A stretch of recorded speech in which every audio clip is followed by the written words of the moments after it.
આજે તો આપણી ગાડી જવાની હતી સાળંગપુર હોળી રમવાને. રસ્તામાં હોળી માતાના દર્શન કરી લીધા. સાળંગપુર પહોંચી ગયા અને તમે મૂર્તિના દર્શન કરી લો અને પછી પહોંચી ગયા દાદાના દર્શન કરવા કષ્ટભંજન દેવના. ફૂલ ગળદી હતી પણ આજ તો દર્શન કરીને જવાના છે અને તમને બધાને પણ કરાવવાના છે. દર્શન કરી લો દાદાના. અને દાદાના દર્શન થઈ ગયા પછી જો હોળી રમવાનું ચાલુ થઈ ગયું છે એટલે આપણે પણ મંદિરમાં આવીને અમે પણ તૈયાર થઈ ગયેલા હતા. જ્યારે ભાઈબંધો હોળી રમવાનું ચાલુ થઈ ગયું છે અને આજ તો મોજીલા પણ અહીંયા આવેલા હતા. તો ચાલો બહાટી બોલાવી.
લાલ ગમ જેવા સેટ થઈ ગયા થોડા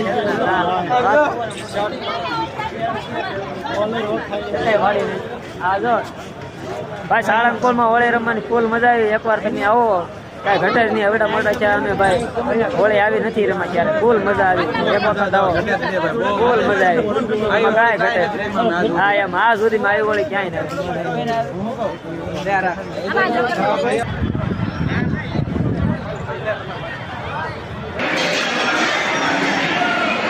દાદાની વરસાદી લઈ લીધી છે અને જોરદાર મજા આવી છે. વરસાદી એક નંબર હતી. હવે તમને જોવા સાળંગપુર દાદાની વિશાળ ભોજનશાળા છે. એક હારે હજારો માણસ જમી જાય ભાઈ. આપણે ઉભા છીએ સાળંગપુરનું ભોજનાલય પાસે. સાળંગપુરનું ભોજનાલય છે અને સામે મંદિર છે. ભોજનાનો એક નંબર છે ભાઈ. હોટલે પણ પાછી કાઢે એવો પ્રસાદ હોય છે સાળંગપુર દાદાનો.